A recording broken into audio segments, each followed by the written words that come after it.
চট্টগ্রাম ইপিজেডের ১৫০ কারখানার ১,৬০,০০০ শ্রমিককে দেয়া হচ্ছে করোনার টিকা। পর্যায়ক্রমে দেয়া হবে সারা দেশে। পদ্মা সেতুর নিরাপত্তায় দুই পারে শিগগিরই চালু হচ্ছে দুই থানা। পদ্মা উত্তর ও দক্ষিণ থানার আওতায় থাকবে সেতু সহ ৪টি ইউনিয়ন। তিস্তার ভাঙনে দিশেহারা রংপুরের গঙ্গাচড়ার নদী তীরের বাসিন্দারা। বিলীন হচ্ছে বসতভিটা, ফসলি জমি। টাঙ্গাইলে পানিবন্দী হয়ে চরম দুর্ভোগে বানভাসী মানুষ। এবং পাইলটের হার্ট অ্যাটাকে ভারতে জরুরি অবতরণের ১৩ ঘণ্টা পর একই বিমানে ঢাকায় ফিরলেন ১২৪ যাত্রী। কো পাইলট ও কেবিন ক্রুদের বুদ্ধিমত্তার প্রশংসা।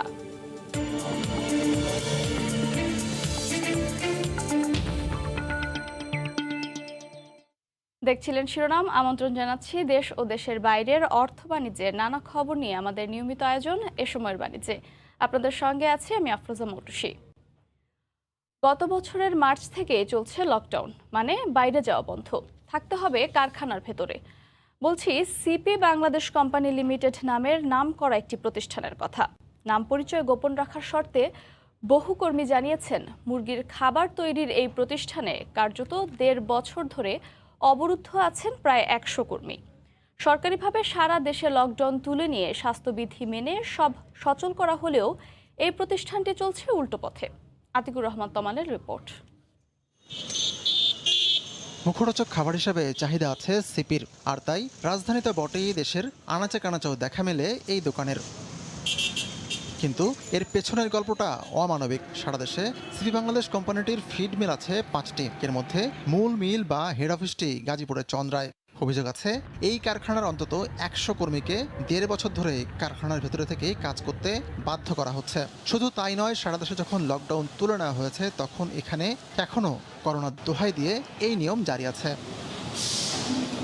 কারখানার ভেতরেই বানানো হয়েছে অস্থায়ী থাকার জায়গা। কর্মীরা চাকরি হারানোর ভয়ে ক্যামেরায় কথা বলতে রাজি নন। অন্তত ২০ জন কর্মীর সঙ্গে টেলিফোনে কথা হয় সময় সংবাদের। করোনার দোহাই দিয়েছে আমাদেরকে নামাজ পড়তে দিতে, বাইরে যেতে দিবে না, মানে কোরআন থেকে বাইরে যেতে দিবে না। বসে যদি জানেন যদি কেউ বের হয়েছে তাহলে তার চাকরির সমস্যা হইতে পারে কিংবা বিভিন্ন রকম শাস্তি দেয়। চিন্তা তারপরে আমার চাকরির ক্ষেত্রে আমাদের সমস্যা হতে পারে। ২৫শে মার্চ গেল না করোনা, এর আগের বছর, সেই থেকে আমরা কোম্পানির ভিতরে। এমনকি অন্তঃসত্ত্বা স্ত্রীর ফোন পেয়ে বাসায় গিয়ে স্ত্রীকে নিয়ে হাসপাতালে যাবার অনুমতিও মেলে ৪ ঘন্টা পর। ততক্ষণে বাচ্চা ও চাকরি কোনোটাই বাঁচাতে পারেনি ভুক্তভোগী জুয়েল। তাল বাহানা করে ৪ ঘন্টার মতো আটকায় রাখছে। তারপরে আমি যখন ক্লিনিকে নিয়ে গেছি, ওখানে নিয়ে যাওয়ার পর ওখানে অ্যাবনরমাল অপারেশন হয়ে গেছে। এই নিয়ে তারপরে মনে করেন যে অফিসে কথা কাটাকাটি, আমি অনুমতি ছাড়া বাইরে গেছি, এই কারণে আর কি চাকরিতে চলে গেছে। যদিও একই কারখানায় অন্তত ২০০ কর্মী কাজ করছেন বাইরে থেকেই। অভিযোগগুলো নিয়ে আমরা সিপির ভেতরে ঢুকতে চাই। এখন তো লকডাউন নাই, কিন্তু আমাদের এখানে নিয়ম কানুন একটু কঠোর। অবশ্য তার আগেই মিলটির বাইরের দোকানদাররা অনেক কিছুই বললেন। এর ভিতরে নাকি লোকজন থাকার বন্দোবস্ত করছে। ভিতরে আছে, মানে তারা নাকি বেরোতে পারে না করোনার কারণে নাকি। কতদিন অনেক দিনই তো হইতেছে। আগের চাইতে বিক্রি এখন করোনার কারণে একটু খারাপ যাইতেছে, কারণ মানে ভিতরের লোকজন বাহির হইতে দেয় না। সেসব অভিযোগের বিষয়ে কথা বলতে রাজি নন কর্তা ব্যক্তিরা। তবে সহকারী ফ্যাক্টরি ম্যানেজারও এইচআরের কর্মকর্তারা অভিযোগগুলো অস্বীকার করেন। সেটিও তারা ক্যামেরায় বলতে চান না। যাদের কাজগুলো বাসায় বসে করতে পারে তার তো ফ্যাক্টরিতে আসার দরকার, তারা বাসায় বসে করছে। এখন মনে হয় আমি যেমন প্রোডাকশন ডিপার্টমেন্টের লোক, আমি তো আর বাসায় বসে প্রোডাকশন চালাতে হবে না, কাস্টমার ডিমান্ড ক্লিয়ার করবে, তার মানে আমাকে ডেফিনেটলি থাকতে হবে। চাকরি গেছে কোনো কিছু না, এই ধরনের কোনো ঘটনা ঘটে। আর ছুটি চাইলে ছুটি তো দেওয়া হচ্ছে। Bangladesh poultry industries central council বিপিআইসিসির সভাপতি বলছেন, তারা এই বিষয়টি জানেন না। আমাদের মেম্বার সম্বন্ধে আমরা ওদের সাথে আলাপ করে অ্যামিকেবলি আমরা সলভ করার চেষ্টা করব। আইনজীবীদের মতে এটা শ্রম আইন ও মানবাধিকারের সুস্পষ্ট লঙ্ঘন। একটা শ্রমিক ৮ ঘন্টা কাজ করে কোথায় থাকবে না থাকতে এটা তার ব্যাপার, তাকে কনফাইন করে রাখা হয়েছে। আমি মনে করি যেসব শ্রমিকরা এই ধরনের অবস্থার শিকার, শ্রম আদালতে মামলা করতে পারে। তারা আরও বলছেন, সিপিতে যা চলছে তাকে কেবল দাস প্রথার সঙ্গে তুলনা করা চলে। আতিকুর রহমান তমাল, সময় সংবাদ, গাজীপুর। আজ থেকে চট্টগ্রাম ইপিজেডের ১.৫ শতাধিক প্রতিষ্ঠানের প্রায় ২ লাখ শ্রমিককে করোনার ভ্যাকসিন দেওয়া শুরু হয়েছে। সকালে জেলার সিভিল সার্জন আনুষ্ঠানিকভাবে টিকাদান কার্যক্রম উদ্বোধন করেন। ইপিজেড মেডিকেল সেন্টারের পাশাপাশি কারখানাগুলোর অস্থায়ী বুথে দেয়া হচ্ছে করোনার টিকা। পর্যায়ক্রমে দেশের সব ইপিজেডের শ্রমিকদের টিকাদান কার্যক্রমের আওতায় আনা হবে বলে জানান সংশ্লিষ্ট কর্মকর্তারা। বাংলাদেশের 8টি ইপিজেডে শ্রমিক আছে প্রায় 4.5 লাখ। আমাদের এখানে 151টা ফ্যাক্টরি এবং 1,60,000 শ্রমিকের আছেন এবং এদের সবাইকেই আমরা এই টিকার আওতায় নিয়ে আসবো। প্লাস আমাদের যেটা কার্যক্রমটা আমরা যেভাবে করছি, যেমন যেসব কোম্পানিতে শ্রমিক সংখ্যা বেশি আমরা সেখানে দিব এবং প্লাস আমাদের মেডিকেলেও দিব। এই দুইটা জায়গায় রাখবো এই কারণে যে অর্থাৎ সময়টা যেন কম লাগে, প্লাস আমাদের কারো মনে যেন এটা না থাকে যে স্যার বড় কোম্পানির শ্রমিক বলে ওরা পেয়ে গেল আমরা পেলাম না, এটা যেন না হয়। এ বিষয়ে বিস্তারিত জানাতে এই মুহূর্তে সেখানে আছেন সহকর্মী কমল দে। সরাসরি যাচ্ছি তার কাছে। কমল। ধন্যবাদ মৌটুসী। করোনা ভ্যাকসিন দেওয়া যে সুশৃঙ্খলতা সেটি দেখিয়ে দিয়েছে চট্টগ্রাম ইপিজেড। অর্থাৎ সুশৃঙ্খল পরিবেশে চট্টগ্রামে আজ থেকে শুরু হয়েছে চট্টগ্রাম ইপিজেডে যে 151টি কারখানা রয়েছে সেখানকার 2 লাখ শ্রমিককে করোনার ভ্যাকসিনের আওতায় নিয়ে আসা।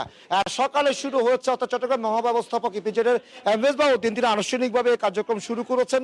মূলত যে ইপিজেডের স্বাস্থ্য কমপ্লেক্সটি রয়েছে সেখানে এখন দেওয়া হচ্ছে কারখানা পর্যায়ে সেই ইপিজেড যে ভ্যাকসিনটি দেওয়া, অর্থাৎ প্যাসিফিক জিন্সে আজকে প্রথম দিনে কিন্তু তাদের শ্রমিকদেরকে ভ্যাকসিন প্রয়োগ শুরু হয়েছে। আপনারা জানেন বাংলাদেশে 8টি যে ইপিজেড রয়েছে সেই 8টি ইপিজেডে প্রায় 4.5 লাখ শ্রমিককে কিন্তু এই করোনার ভ্যাকসিনের আওতায় আনা হবে এমনটি জানিয়েছেন নির্বাহী chairman major general Nazrul Islam. এবং তিনি জানিয়েছেন সবগুলি যেহেতু জানেন করোনা সংক্রমণ যখন শুরু হয় তবে পরপরই কিন্তু লকডাউনের মাঝে সরকারের নিয়ম মেনে এই কারখানাগুলো চালু ছিল, তখন তারা জীবনের ঝুঁকি নিয়ে তারা কাজ করেছে। এখন তাদেরকে প্রথম পর্যায়ে কিন্তু এই ভ্যাকসিনের আওতায় নিয়ে আসা হয়েছে। আজ থেকে শুরু হয়েছে আনুষ্ঠানিকভাবে সে কার্যক্রম। 2 লাখ শ্রমিককে পর্যায়ক্রমে তারা টিকেট ভ্যাকসিনটি প্রয়োগ করবেন। আজকে আমরা দেখেছি একটি পর্যায়ে ইপিজেড যে স্বাস্থ্য কমপ্লেক্সটি রয়েছে সেখানে কিন্তু বিভিন্ন ছোট বড় যে কারখানাগুলো রয়েছে সেই শ্রমিকরা সেখানে ভ্যাকসিন দিচ্ছেন। আর যারা বড় কারখানা প্যাসিফিক জিন্স, কেন্টাকি কিংবা রিজেন্সি কিংবা যেগুলো রয়েছে ইয়ং ওয়ান, তারা কিন্তু তাদের নিজস্ব কারখানায় এইভাবে অত সুশৃঙ্খল পরিবেশের মধ্যে কিন্তু এই ভ্যাকসিন প্রয়োগ করছেন। আমরা যে প্যাসিফিক জিন্সের যে কারখানাটি রয়েছে তাদের কর্মকর্তারা আমাদেরকে জানিয়েছেন তারা মূলত তাদের শ্রমিকদেরকে আগে নিবন্ধন সেরেছেন। নিবন্ধন সারার পরে একদিকে তাদের নিবন্ধন চলছে, SMS আসছে, SMS আসার পরে তাদেরকে কিন্তু এই টিকাদান কার্যক্রমটি চলছে। অর্থাৎ সুশৃঙ্খলভাবে মাত্র কয়েক মিনিটের মধ্যে একজন শ্রমিক তারা টিকা দিয়ে তারা আবার কাজে ফিরে যেতে পারছেন। আবার আরেকটি বিষয় আছে কি তাদেরকে অবজারভেশনে রাখা হচ্ছে, যেটি নিয়ম আছে টিকা দেওয়ার পর যে শ্রমিকদেরকে অবজারভেশনে রাখতে হয় সেই অবজারভেশন রাখার জন্য কিন্তু কারখানাগুলোতে অবজারভেশন সেন্টারও কিন্তু রাখা হয়েছে বলে আমরা জানতে পেরেছি। পিছনে যে মহাব্যবস্থাপক রয়েছে মেজবাউদ্দিন তিনি আমাদেরকে জানিয়েছেন আজকে তারা প্রথম পর্যায়ে কিন্তু প্রায় 5,000-এর বেশি শ্রমিককে একযোগে তারা টিকাটা দিবেন এবং আজকে দেওয়া হচ্ছে মূলত স্বাস্থ্য কমপ্লেক্সে প্রতিদিন টিকাদান চলবে। আজকে প্যাসিফিক জিন্স, আগামীকাল আরেকটি প্রতিষ্ঠান, এইভাবে তারা কিন্তু এই টিকাদান কর্মসূচিটি চালিয়ে যাবেন। এবং আরেকটি বিষয় যেটা আমরা জানতে পেরেছি ব্যবসা কর্তৃপক্ষ থেকে, ব্যবসা কর্তৃপক্ষ আমাদেরকে জানিয়ে দেশে যে 8টি ইপিজেড রয়েছে, যে 8টি ইপিজেডের 4.5 লাখ শ্রমিক রয়েছে, 4.5 লাখ শ্রমিক কিন্তু এই টিকার আওতায় আসবে পর্যায়ক্রমে। আজকে চট্টগ্রাম ইপিজেড এবং কর্ণফুলী ইপিজেডে কিন্তু এই টিকা কার্যক্রম শুরু হয়েছে। এখানকার 151টি প্রতিষ্ঠানের প্রায় 2 লাখ শ্রমিককে কিন্তু এই টিকাটি দেওয়া হচ্ছে। আপনি জানেন যে যখন করোনা সংক্রমণ শুরু হয় অর্থনীতির চাকাকে সচল রাখার জন্য কিন্তু চট্টগ্রাম বাংলাদেশের যে গার্মেন্টস শিল্পগুলো রয়েছে গার্মেন্টস শিল্পের পাশাপাশি কিন্তু ইপিজেডগুলোকে কিন্তু পুরোদমে সচল রাখতে হয়েছিল যাতে দেশের অর্থনীতিকে সচল রাখা যায়। সেই সময় কিন্তু এই যে ইপিজেডের শ্রমিক, গার্মেন্টস শ্রমিকরা কিন্তু জীবনের ঝুঁকি নিয়ে তারা তখন কাজ করেছে, দেশের অর্থনীতিকে তারা এগিয়ে নিয়ে গিয়েছিল। সেই প্রতিদান হিসাবে কিন্তু এখন সেই শ্রমিকদেরকেই সেই টিকার আওতায় আনা হয়েছে। এখন চলছে সেই টিকাদান কর্মসূচি। আজকে প্রথম দিন আমরা জানতে পেরেছি চট্টগ্রাম ইপিজেডে 5,000 শ্রমিক নিবন্ধন করেছে, তাদের 5,000 শ্রমিককে কিন্তু আজকে এই টিকাদান কর্মসূচির আওতায় নিয়ে আসা হয়েছে। অর্থাৎ 2 লাখ শ্রমিক কিন্তু পর্যায়ক্রমে টিকা দেবেন এবং পাশাপাশি যে 8টি ইপিজেড রয়েছে দেশের বিভিন্ন স্থানে তাদের 4.5 লাখ শ্রমিককে ওই টিকার আওতায় আনা হবে এমনটি জানিয়েছেন নির্বাহী পরিচালক মেজর জেনারেল নজরুল ইসলাম। তিনি বলেছেন যেহেতু করোনা সংক্রমণ সময় এই শ্রমিকরা ঝুঁকি নিয়ে কাজ করেছে, তারাও ফ্রন্ট ফাইটার হিসেবে ছিল, এখন তাদেরকে সময় এসেছে সে তাদের টিকার আওতায় আনা, তাদেরকে ঝুঁকিমুক্ত রাখা।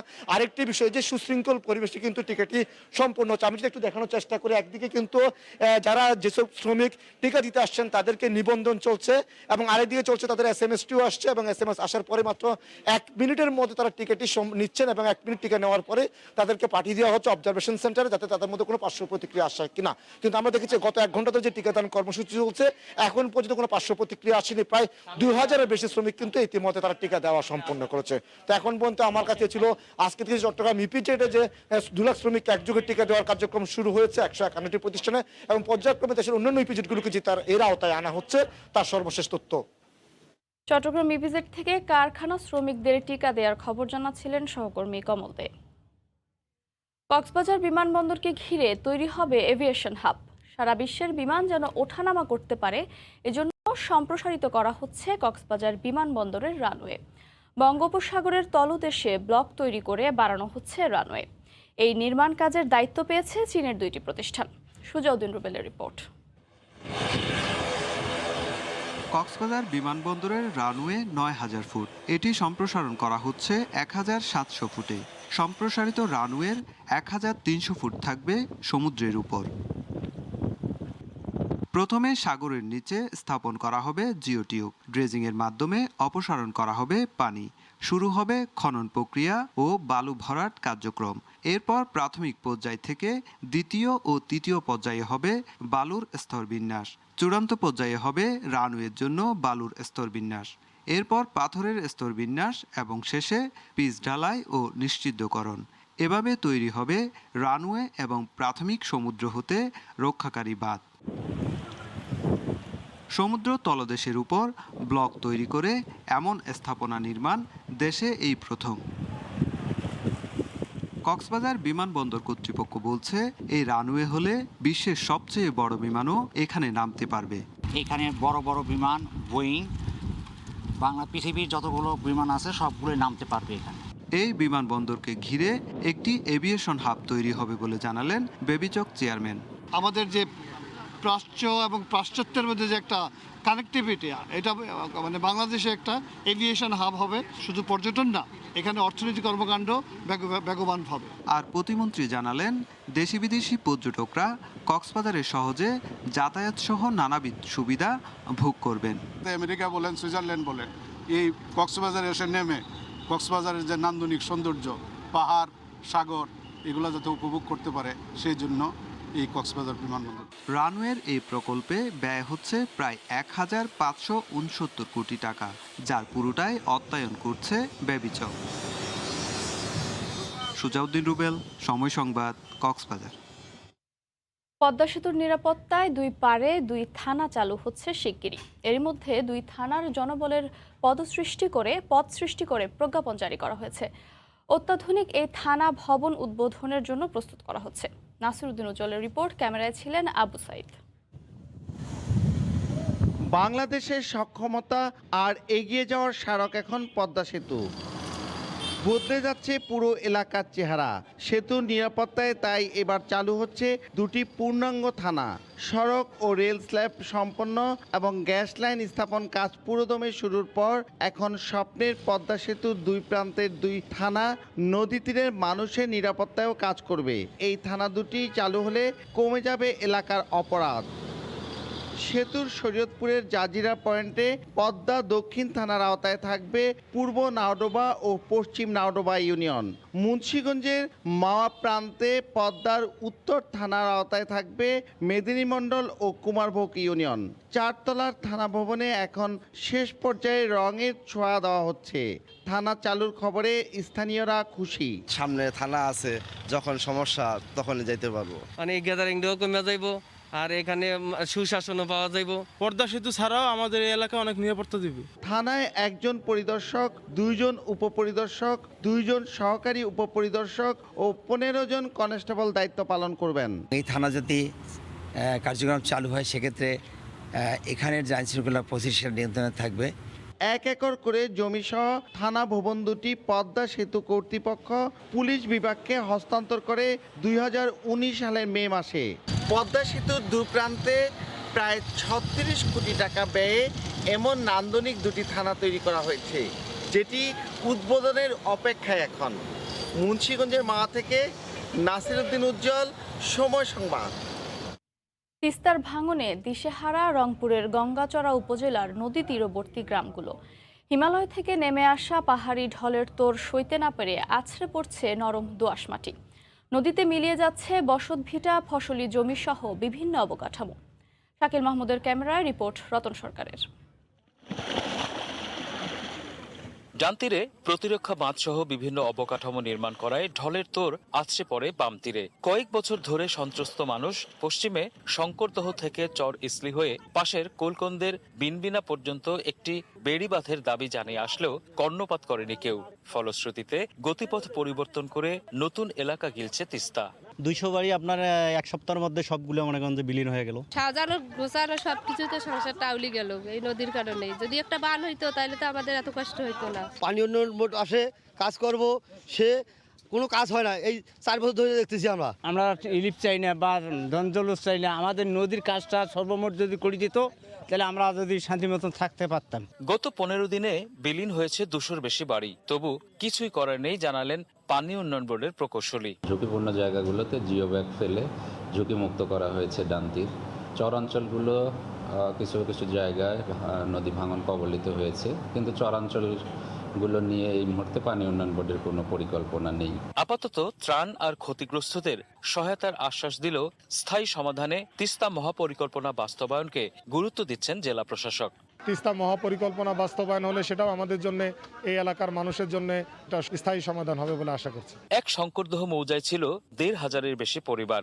গত কয়েক বছরে নিশ্চিহ্ন হয়ে গেছে পুরো মৌজা, অবশিষ্ট কেবল 5-6টি পরিবার। রতন সরকার, সময় সংবাদ, রংপুর। উজানের ঢল ও ভারী বর্ষণে যমুনা নদী সহ টাঙ্গাইলের অন্যান্য নদীর পানি বাড়তে থাকায় নদী তীরের নিম্নাঞ্চল প্লাবিত হয়েছে। এতে বিপাকে পড়েছেন বহু মানুষ। বন্যার পানিতে সদর উপজেলা, কালিহাতী, ভুইয়াপুর, নাগরপুর উপজেলার অর্ধশতাধিক গ্রাম প্লাবিত হয়েছে। ভেসে গেছে পুকুরের মাছ, বীজতলা, সবজি ক্ষেত সহ বিস্তীর্ণ এলাকার ফসলি জমি। বাড়িঘরে পানি ওঠায় অনেকে মানবেতর জীবনযাপন করছেন। গবাদি পশু নিয়ে বিপাকে পড়েছেন ভুক্তভোগীরা। তাদের অভিযোগ, এখন পর্যন্ত সরকারি বেসরকারি কোনো ত্রাণ সহায়তা পাননি তারা। মাঝ আকাশে পাইলটের হার্ট অ্যাটাকে ভারতে জরুরি অবতরণের 13 ঘন্টা পর একই বিমানে ঢাকায় ফিরলেন ওমানের মাস্কাট থেকে আসা 124 যাত্রী। তারা কো পাইলট ও কেবিন ক্রুদের বুদ্ধিমত্তার প্রশংসা করছেন। একই সঙ্গে রুদ্ধশ্বাস সেই মুহূর্ত স্মরণ করে নিরাপদে দেশে ফিরতে পেরে স্বস্তি প্রকাশ করছেন যাত্রীরা। আকস্মিক দুর্ঘটনা থেকে বেঁচে গেছেন স্বজনরা, কিন্তু দেখা হয়নি এখনো। তাই তো প্রিয়জনদের জন্য অধীর অপেক্ষা। হযরত শাহজালাল আন্তর্জাতিক বিমানবন্দরে অবতরণের পর যাত্রীদের এই স্বস্তি কেবল ঘরে ফেরার নয়, জীবন ফিরে পাওয়ার। ওমানের রাজধানী মাস্কাট থেকে ছেড়ে আসার পর ভারতের আকাশে থাকাকালীন বিমান বাংলাদেশ এয়ারলাইন্সের PG022 ফ্লাইটের পাইলট নওশাদ আতাউল কাইয়ুম হৃদরোগে আক্রান্ত হয়ে পড়েন। এরপর কো পাইলট এবং কেবিন ক্রু জরুরি ভিত্তিতে অবতরণের সিদ্ধান্ত নেন। যাত্রীরা যাতে আতঙ্কগ্রস্ত না হয়ে পড়েন, তাই তাদের তখনও জানানো হয়নি পাইলটের অসুস্থতার কথা। ওরা বলছে একটু সমস্যা হয়েছে, আপনারা কোনো জ্বর হইেন না বলছে। অসুস্থ কেডা অসুস্থ এটা বলছে না, তারপর নামার পরে তারপরে বলতেছে যে পাইলটের সমস্যা। জরুরি অবতরণের পর 13 ঘন্টার ধকলে পড়লেও নিরাপদে দেশে ফিরতে পেরে স্বস্তি প্রকাশ করেন যাত্রীরা। মাঝখানে আপনার সমস্যা ছিল, বিমান ছাড়ার কথা ছিল 2:30টায়, সে বিমান বলছে যে 4:30টায় ছাড়বে, 4:30টায় ছাড়ে নাই, পরে 7টা পৌনে 7টার দিকে ছাড়ছে। যদিও সময় দেরি হয়েছে আসতে আমাদের, কিন্তু যাক সবকিছু সম্পূর্ণভাবে সুন্দরভাবে শেষ হয়েছে। এটার জন্য আল্লাহর কাছে শুকরিয়া আদায় করি, আলহামদুলিল্লাহ আল্লাহ আমাদেরকে বাঁচিয়ে রাখছেন। এর আগে শুক্রবার বেলা 11:15টার দিকে কলকাতা এয়ার ট্রাফিক কন্ট্রোলের পরামর্শে ভারতের নাগপুরের BR আম্বেদকর বিমানবন্দরে সফলভাবে জরুরি অবতরণ করে বিমান বাংলাদেশ এয়ারলাইন্সের ফ্লাইটটি। মারাত্মক দুর্ঘটনা থেকে বেঁচে যায় 124টি প্রাণ। ক্যাপ্টেন নওশাদকে ভর্তি করা হয় স্থানীয় একটি হাসপাতালে। ল্যান্ড করার পরে তাকে হসপিটালাইজ করা হয়। হসপিটালে এখন মোটামুটি সুস্থই বলা যায়। এর আগে 2016 সালে বিমান উড্ডয়নের সময় ত্রুটি দেখা দিলে ক্যাপ্টেন নওশাদ 150 জন যাত্রী বোঝাই বিমানটি দক্ষতার সঙ্গে অবতরণ করে আন্তর্জাতিক মহলে সুনাম কুড়িয়েছিলেন। তাজর মাহমিদ, সময় সংবাদ, ঢাকা। ইলিশের ভরা মৌসুম চলছে। সাগর ও উপকূলীয় এলাকায় জেলেদের জালে ধরা পড়ছে প্রচুর পরিমাণ ইলিশ। বিস্তারিত জানাতে চাঁদপুরের বড় স্টেশন মাছ বাজারে আছেন সহকর্মী ফারুক আহমেদ। সরাসরি যাচ্ছি তার কাছে। ফারুক। মৌটুসী দেশের যে বৃহৎ মাছের বাজার অর্থাৎ ইলিশের যে এখন ভরা মৌসুম, তার মধ্যে চাঁদপুরের সবচেয়ে বড় যে পাইকারি বাজারটি সেটি হলো বড় স্টেশন। তা আমি এই মুহূর্তে আছি চাঁদপুরের সেই আলোচিত মাছের বাজারটিতে, যেখানে এই ভরা মৌসুমে আসলে ইলিশে ছয়লাভ। এখানে আজকে সপ্তাহের শনিবার হতে বাজারে প্রচুর ক্রেতা, অর্থাৎ যারা পাইকারি ইলিশ কিনবেন সারা দেশ থেকে তারা সরাসরি এসেছেন এবং অনেকে যারা আছে বিভিন্ন মাধ্যমে তারা মাছের অর্ডার দিয়ে নিচ্ছে। তা আমি যদি আপনাকে দেখাতে চাই যে এখানে মূলত এখন সামুদ্রিক মাছের ছড়াছড়ি, অর্থাৎ বড় আকারের চাইতে মূলত ছোট আকারের ইলিশের সরবরাহটা এখানে সবচেয়ে বেশি, বিশেষ করে বৃহত্তর নোয়াখালী, বরিশাল এবং উপকূলীয় যে জেলাগুলো আছে সেখানে যে সাগর আছে এবং সাগর মোহনা, সেখানে প্রচুর পরিমাণ ইলিশ ধরা পড়ছে। আজকে আমাদের চাঁদপুরের পাইকারি ব্যবসায়ীরা যেমনটি জানিয়েছেন যে আজকে মূলত সপ্তাহের শনিবার এখানে বাজারে প্রচুর চাহিদা রয়েছে নানা আকার ইলিশের, যে কারণে বেলা 12টার আগেই কিন্তু এখন ইলিশের যেই এখানে সকাল থেকে যে একটা জমজমাট পরিবেশ ছিল অর্থাৎ 10টার পর থেকে, সেটি এখন কিছুটা ভাটা পড়েছে। অর্থাৎ এর মধ্যে কিন্তু প্রচুর পরিমাণ ইলিশের চালান এখান থেকে দেশের বিভিন্ন বাজারে সরবরাহ হয়েছে।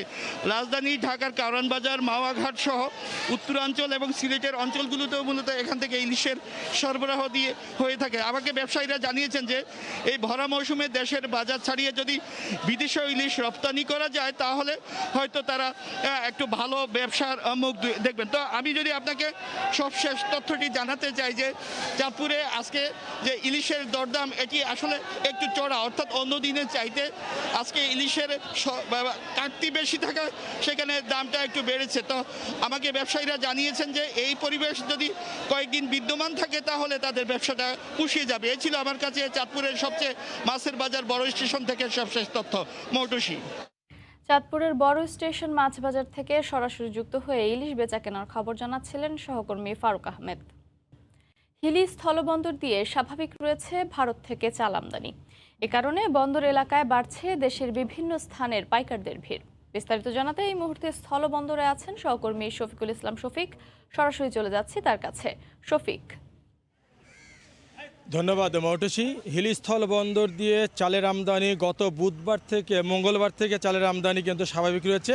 প্রতিদিনই কিন্তু হিলি স্থল বন্দর দিয়ে চাল আমদানি হচ্ছে।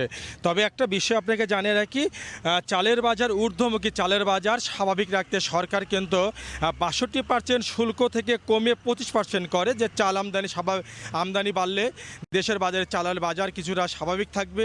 এই চিন্তা ভাবনা করেই কিন্তু সরকার যখন চালের যে শুল্ক কমে দিয়েছে, তো চালের আমদানি বৃদ্ধি পাওয়ার কথা। তবে আমি যদি আপনাকে তথ্য জানিয়ে রাখি, গত 3 দিন হিলি স্থল বন্দর দিয়ে চাল আমদানি হয়েছে, মাত্র 8 ট্রাক চাল আমদানি হয়েছে, যা 350 মেট্রিক টন, যা অল্প কিছু বলা যেতে পারে। তো আমি ব্যবসায়ীদের সাথে কথা বলেছি যে আসলে তারা জানিয়েছেন যে 50,000 মেট্রিক টন চালে তারা এলসি করিয়েছে, কিন্তু চাল তারা আমদানি করতে পারছে না। একটা কারণ তারা বলছেন যে ভারতে ব্যবসায়ীরা একটা সিন্ডিকেট করেছে। তারা আরেকটা কথা বলছেন যে সরকার যখন শুল্ক কমে দিল, তখন তারা চালের ডলার প্রতি মেট্রিক টনে $50 তারা বৃদ্ধি করলো। যে চালটা তারা ইতিপূর্বে কিন্তু আপনার দাম যাদের সাথে কথা হয়েছিল যে $350 তারা কিনবে বা কথা যে প্রোফর্মা ইনভয়েস নিয়েছিল, সে চালটা বর্তমানে তারা $400 ছাড়া তারা ছাড় দিচ্ছে না। এমনটা তারা কিন্তু সমস্যা পড়তে হচ্ছে এখানকার আমদানিকারকদের। তো এখানে তো ব্যবসায়ীরা বলছেন যে আসলে সরকার যে চালের যে চিন্তা ভাবনা করলো, আসলে সেটা কিন্তু ভারতের ব্যবসায়ীরা হয়তো সে সুফলটা নেবে বলে তারা জানিয়েছেন। তো আসলে চালের আমদানি কিন্তু আরও বাড়বে এবং তারা একটা কথা জানিয়েছেন, যে পরিমাণ এলসি করেছে যদি সে পরিমাণ তারা যদি পণ্য তারা বাংলাদেশে এক্সপোর্ট না করে, সেক্ষেত্রে তারা হয়তো তাদের সাথে কথা বলবে বা অভিযোগ করবে, এমনটা তারা জানিয়েছেন। তো হিলি স্থল বন্দর দিয়ে চালের আমদানি স্বাভাবিক রয়েছে, যে পরিমাণ আমদানি হচ্ছে তা তো বর্তমানে আমদানি যদি বাড়ে সে তাদের পরবর্তী জানাতে পারবো। হিলি স্থল বন্দর থেকে চালের আমদানি নিয়ে আমার কাছে ছিল এতটুকু। মৌটুসী। হিলি স্থলবন্দর থেকে চাল আমদানির খবর জানাচ্ছিলেন সহকর্মী Shafiqul Islam Shafiq. Bangladesh IT professional friends ক্লাবের প্রথম বর্ষপূর্তি উপলক্ষে অনুষ্ঠানের আয়োজন করা হয়েছে। গতকাল বনানীর একটি হোটেলে এর আয়োজন করে প্রতিষ্ঠান কর্তৃপক্ষ। অনুষ্ঠানে উপস্থিত ছিলেন বাংলাদেশ কম্পিউটার সমিতির সভাপতি শহীদুল মুনির। 2020 সালে প্রতিষ্ঠিত হয় অলাভজনক প্রতিষ্ঠান Bangladesh IT professional friends club. IT প্রফেশনালদের একটি প্ল্যাটফর্ম হিসেবে কাজ করছে এটি। এ সময়ের বাণিজ্যের শীর্ষ সংবাদগুলো জানিয়ে দিচ্ছি আরও একবার। চট্টগ্রাম ইপিজেডের 150 কারখানার 1,60,000 শ্রমিককে দেয়া হচ্ছে করোনার টিকা। পর্যায়ক্রমে দেয়া হবে সারা দেশে। এবং পদ্মা সেতুর নিরাপত্তায় 2 পারে শিগগিরই চালু হচ্ছে 2 থানা। পদ্মা উত্তর ও দক্ষিণ থানার আওতায় থাকবে সেতু সহ 4টি ইউনিয়ন। এই ছিল সময়ের বাণিজ্যে, সঙ্গে থাকুন সময়ের।